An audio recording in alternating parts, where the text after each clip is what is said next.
Здравейте, добре дошли на четвъртия вебинар, в който представяме материали и съдържание от UX София, което ще проведем след 2 седмици.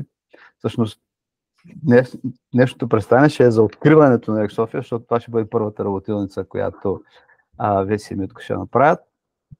Аз нямам кой знае какво да кажа за нея, те ще се разкажат. Аз мога да кажа, че с Figma изобщо не се оправям. И може би, ако ползвам изкуствен интелект с Figma, а не в Figma, както поправи един колега, ще мога да почна да ползвам и Figma. Добре, това мисля, че е достатъчно, няма повече какво да говорим. Веси, Митко, вие сте, давайте. Мерси, Джими. Подготвили сме 2-3 слайда, които искаме да споделим с вас. Нищо фенси, просто за да знаем какво да говорим. Шегувам се естествено. Само един момент да споделя, предполагам, че мога. Трябвало да можеш. Да, вижда се. Добре. Първо, може би ще е добре да се представим кои сме все пак и да отидем на първия слайд на нашата малка, кратка презентация. Мите, ако искаш, представи се първо ти, после аз ще кажа няколко думи за себе си. Добре. Казвам се Димитър. Повече от 10 години съм дизайнер. Започнах с уебсайтове, минал съм през мобилни приложения, гейм дизайн, принт дизайн, общо взето цялата палитра, която е възможна. Докато в един момент така не реших да се насоча малко по-фокусирано към UX-а. И това стана, когато постъпих в SAP. Може би това, не знам. Може повече, ако се засечем на workshop-а. Може си говорим повече там. Няколко думи за мене. Извинявам се, ако кучето приглася тук покрай мене, ако се чува. Казвам се Веселина, но всички ми казват Веси. Занимавам се с уеб от доста години, може би 15-16, може би повече. Не винаги съм била дизайнер, не само съм работила с дизайнер. Моите първи стъпки в тази сфера бяха свързани повече с интернет маркетинг, онлайн маркетинг, социални мрежи, поддържане на комюнитита и подобни неща, като постфактум се ориентирах повече към дизайна. Преди SAP, SAP сега вече станаха почти 9 години, в които работя все още за щастие в екипа, в който ме наеха, заедно с Митко и с още няколко други колеги, които може би някои от вас познавате. Преди това няколко години работих в една друга компания като дизайнер, не само веб дизайнер, също така съм се занимавала и малко с фронтенд, занимавала съм се и с дизайн на печатни неща, доста неща съм правила, дори в рамките на SAP, нали, в последните няколко години. Другото нещо, с което се занимавам, е дизайн thinking, фасилитиране, workshop-и, работа по методологията на дизайн thinking, visual communication и подобни неща. Изкуственият интелект е нещо, което още миналата година така доста много ме вълнува като тема. И идеята този изкуствен интелект по някакъв начин да ни помогне на ежедневната работа също до някъде така пробуди моето любопитство и желанието да намеря точния и верния начин, по който да го използвам. За съжаление, все още Дали защото изкуственият интелект не е напреднал чак толкова много, повечето неща, които правим с него, са все още на принципа на пробата и грешката. Все още не мога да кажа, че има някаква абсолютно практическа полза от него, но може да ни помага за някакви малки нещица. И заедно с това ще мина и към следващия слайд с реално какво сме ви подготвили за workshop-а. Мите? Да, къде е AI в цялата картинка, както и ви спомена. В последно време все повече чуваме за AI, все повече тулове се появяват. Естествено, дизайн сферата не остава по-назад. Дали било то с имидж, обработка, видео, също така все повече и плагини се появяват и които са AI базирани за Figma.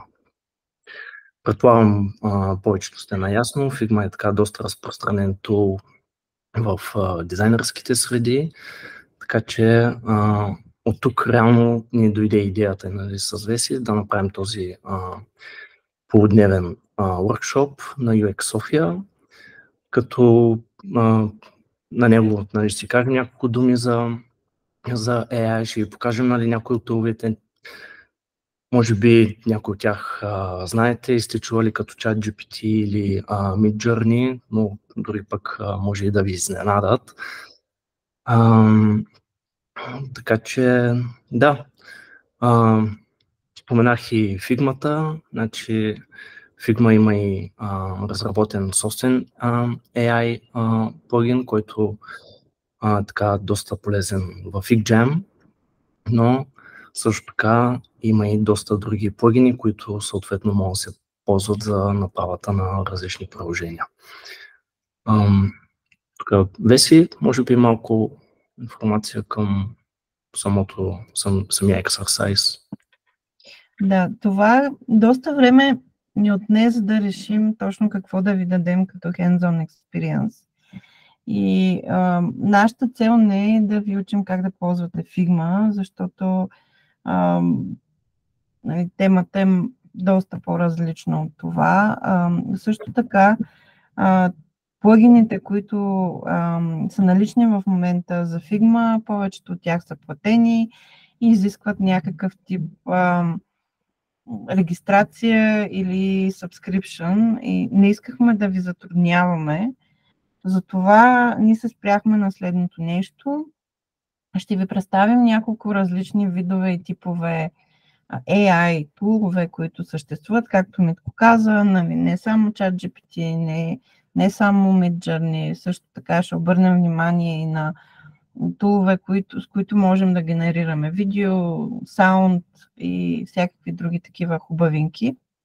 Като идеята е, познавайки това, което в момента има на пазара като тулове, като възможности за изкуствения интелект и вашата работа с Figma, предполагам, че една част от вас използвате Figma в ежедневието си, в ежедневната си работа.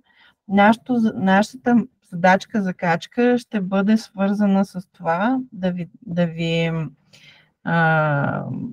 така челенджнем, да ви предизвикаме да измислите най-добрия AI tool за Figma, който ще ви помогне конкретно за вашата работа.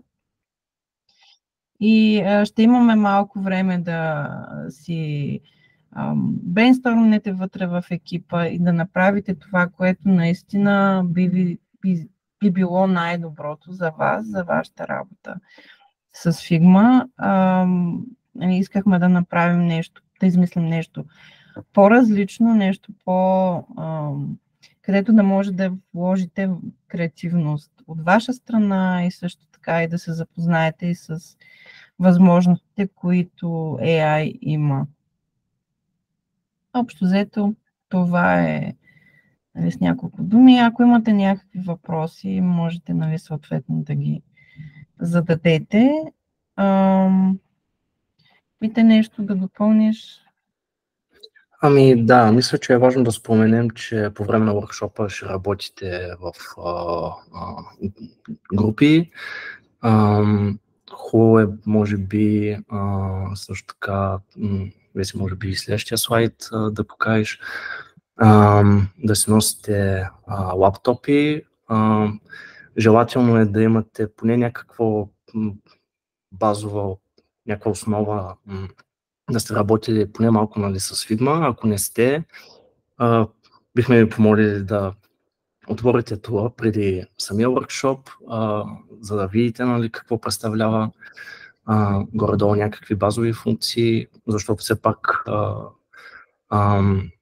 workshop е полудневен, нямаме цял ден и, нали, за вас и за нас така ще бъде по-лесно да организираме и да структурираме работата. И съответно, нали, вие да може да вземете възможно най-много от самия workshop.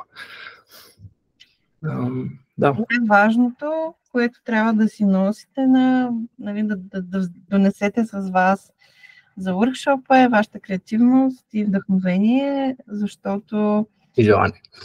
Да. Това е, може би, едно от най-важните неща. Искаме този workshop не само да ви даде полезни неща, знания и опит, но също така и да се забавлявате по време на този workshop, защото обикновено запомняме по-лесно нещата, които са ни донесли някаква положителна емоция, отколкото, нали, ако е нещо, което е скучно и по-тромаво. Затова, нали, лично моето послание към вас е, към хората, които се запишат или са се записали за workshop-а, да се забавляват по неговото време. Общо взето това е, нали, което можем да кажем сега с няколко думи. Ако имате някакви въпросчета, питайте, тук сме. Да, разбира се, може би само да добавя, съответно и по времето на самия workshop, нали, ще бъдем на ваше разположение, ние сме там, ще помагаме и да, няма да сме някъде отстрани, само да висим.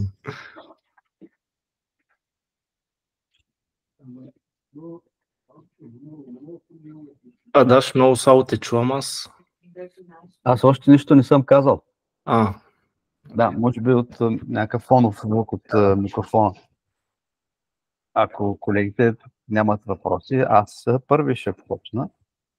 Ви казах, че трябва да знаеш Figma, за тези, които не знаят Figma, да изкарат Figmeister, достатъчно ли ще бъде? Да. Като подготовка. Да. Супер. Това беше лесно.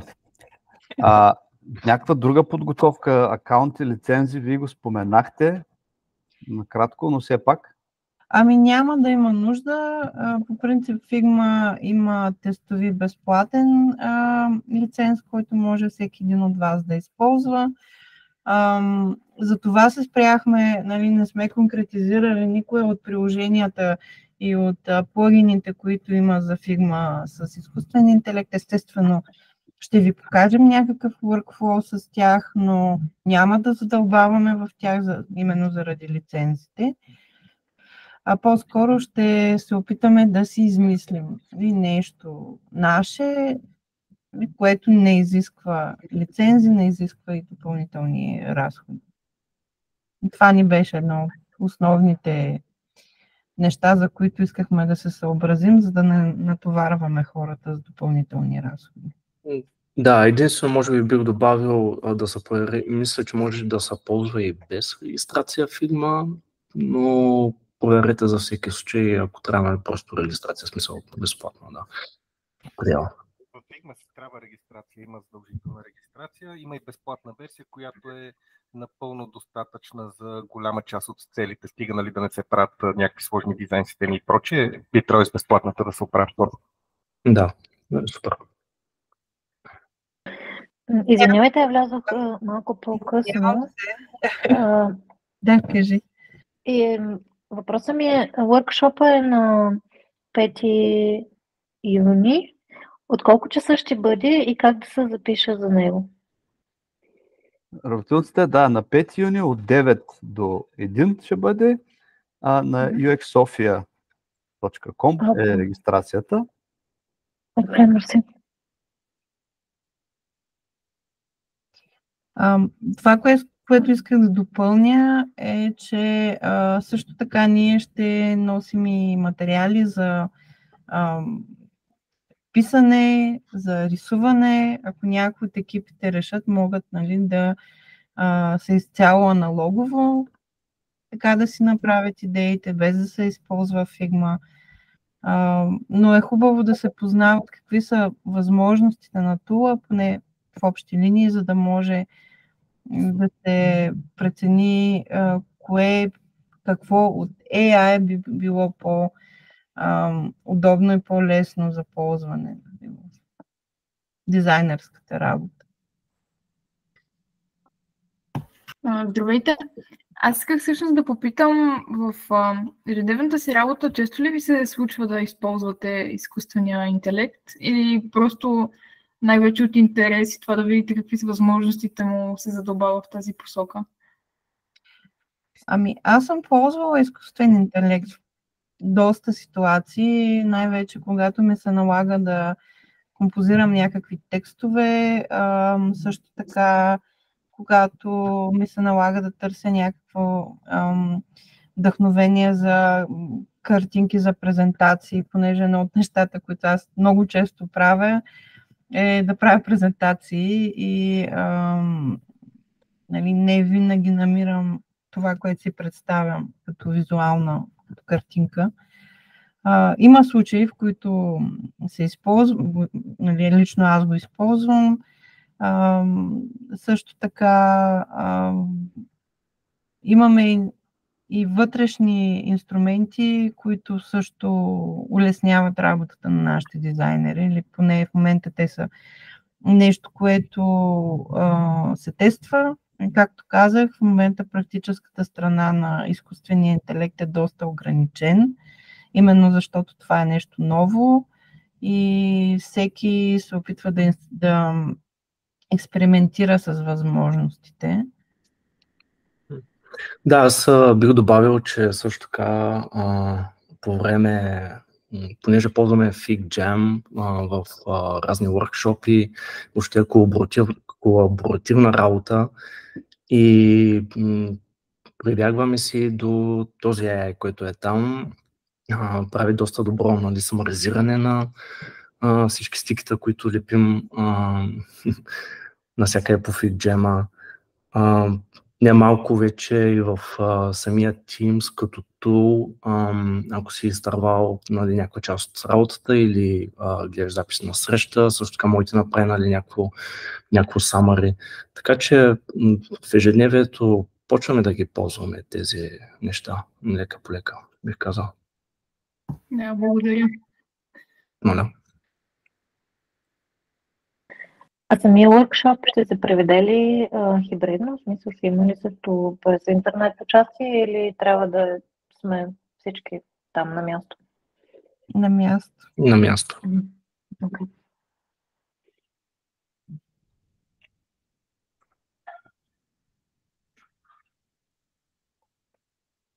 За малко изчезнах, извинявайте.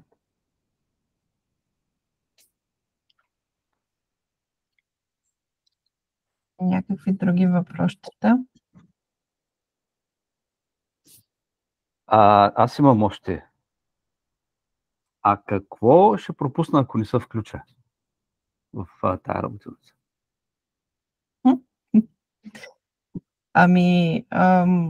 Тъй като ще разкажем малко за различните видове AI, които съществуват и ще покажем и примери, може би това би било нещо, което ако не присъствате, може да изпуснете. Да, лесно могат да бъдат набавени тия неща, но ние ще синтезираме това, което според нас е най-важното. Мите? Да, аз бих добавил още, особено ако сте по-начинаещи или до момента само сте чували AI, знаете за ChatGPT, но не сте имали досег, нали, дори с някакъв плагин в Figma. Този така първи контакт мисля, че би бил доста полезен и интересен и евентуално така последствие пък и да ви, нали, идеята е да ви подтикне да разучите малко повече тези тулове и да не се страхувате, нали, от тях в крайна сметка.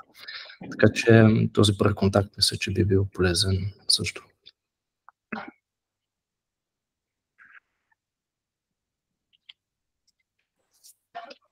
Здравейте. Още нещо да добавя сега, така, on top of my mind, е, че докато правим самата задачка, ще минем и през някакъв дизайн процес, ще си следваме, нали, някакви части от дизайн thinking процеса.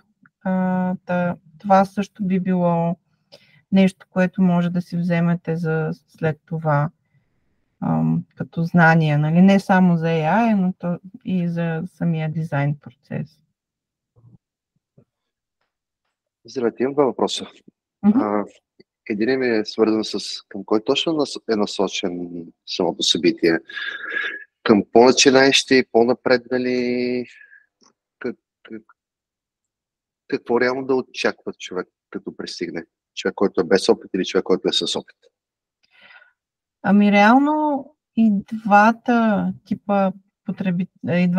типа хора биха се възползвали от това, което искаме да предложим, защото начинаещите ще могат да се запознаят до някъде с самата Figma, да се запознаят с някакви основни познания за дизайн процеса, също така и да видят какво могат да правят някои от така по-известни и не толкова известни AI тулове. За хората, които са по-напреднали, може би самата задачка, която искаме да ви дадем, би била предизвикателство и нещо по-интересно. Гледна точка на това да се замислят как те работят, какъв е техния процес и къде в това, което те правят, AI може да бъде полезен, имайки в предвид, нали, какво до момента може да се прави с AI като как генерално и как това може да бъде преведено в Figma. И добре, благодаря. Да, мерси. Според мен е в един екип, в който има хора, които са по-начинаещи, хора, които имат по-голям опит, това би било много добра спойка, за да се получи нещо по-интересно. И едните ще учат от другите, което също Супер. Би било готино. Супер, мерси. Другият ми въпрос е свързан с тези AI инструменти. До момента това, което изборихте, нито едно от тях не е чисто UX или Figma ориентиран AI. Разбирам, че те помагат, но въпросът ми е, има ли реално нещо, което не са насочено към UX и към Figma като инструменти, или по-скоро използваме общите, които са такива, по някакъв начин да ни помогнат за това, което правим. Но реално има ли нещо, което примерно ние директно да може да използваме с UX? Има няколко тула, ние ще разкажем и за тях, които са конкретно за Figma. Малко ще открехна, защото за един от туловете, които на мен беше полезен, трябваше по някакъв начин да преведа правих си експерименти с изкуствения интелект и исках да преведа една картинка, която Midjourney ми беше направила на дизайн, да го направя така, че да мога да си го редактирам в Figma, да си го направя като прототип в Figma. Този тул ми разчете картинката и ми я преведе, по-скоро друго беше, извинявам се. Пак, нали, на базата на картинка от Midjourney бях направила един HTML, където си имаше някакъв дизайн и исках този дизайн да го направя по-фенси в Figma, като този тул ми разчете HTML-а и го превърна в по начин, по който може да го разчете на фреймове на отделни елементи за Figma. И оттам вече, нали, можех да си работя по дизайна, който имах като HTML, само че в Figma. Това малко обратния процес, но да, разбрахме си много. Да. Нали, Благодаря. От HTML към Figma. Това е едното, което ползвах. Също така има няколко тула, които помагат за wireframing. Има тулове, които генерират текст, има тулове, които генерират картинки. Нали, ако правите някакъв мокъп и ви трябват просто плейсхолдъри, за да изглежда по-добре самия прототип или самия мокъп, има тулове, които генерират картинките вътре в самата Figma и може да си използвате тези картинки като плейсхолдъри. Ясно. Дори в момента, докато говорим, имаме един казус, който дискутираме с дизайнера, с който работя, и въпросът ми е примерно от две различни версии, без да се минава през A/B тестинг. Възможно ли AI да, така да се каже, да насочи към единия вариант или към другия вариант? С съответно някаква обратна връзка, примерно това би било по-добре в такива и такива случаи, това предимства са му такива и такива, нещо от сорта, дали съществува? Не съм попадала на подобно нещо, но имахме като идея, така да се каже, по-скоро нещо подобно на това, което разисквате, където да може да се сравняват примерно това, което е специфицирано, което е документация като дизайн, и това, което е имплементирано, да може да се сравни и да се намери къде е разликата или дали има разлика. Когато тествахме това нещо, тествахме го с ChatGPT, не стана, не се получи, понеже ChatGPT не можеше да разчита добре какво има на самата картинка. Може би сега с новата версия на ChatGPT може да е възможно до някъде, но това не съм го тествала, знам го, че го има като информация, специално за ChatGPT, че може да разчита изображения и да дава някакви насоки, което може би до някъде покрива и вашия use case. Просто трябва да се изпробва. Да се изтества. Ясно. Благодаря много за отговорите.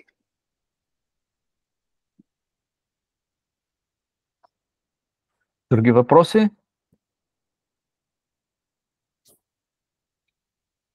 Няма. Джими, ти имаш ли още въпроси? Аз винаги мога да си измисля въпроси, но при това искам да кажа, че Веси и Митко се съгласиха да участват в нашия панел по време на семинарния ден, който ще бъде на тема изкуствен интелект. Нарекли сме го лудостта изкуствен интелект, на английски е AI Madness, където ще поговорим точно за изкуствен интелект, работата, т.е. мястото му, ще ни вземе ли той работата или няма да не я вземе. Така си, не знаем, ще видим. Като поговорим на панела, може би ще разберем. Та всъщност въпросът е, ще ни вземе ли изкуствен интелект работата. Но не е нужно да отговаряте сега. Ще го запазим за после. Да.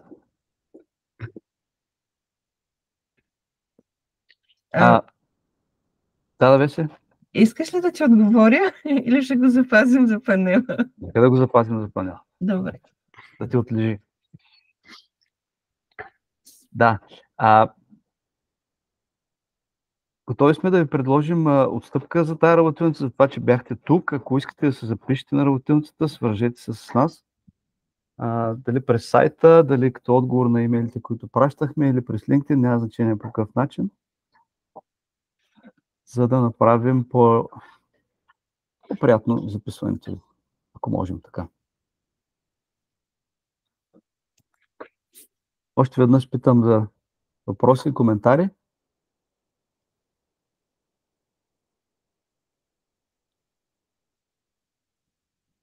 Ако не, благодаря ви. Надявам се да ви видим на 5, 6, пък и 7 юни.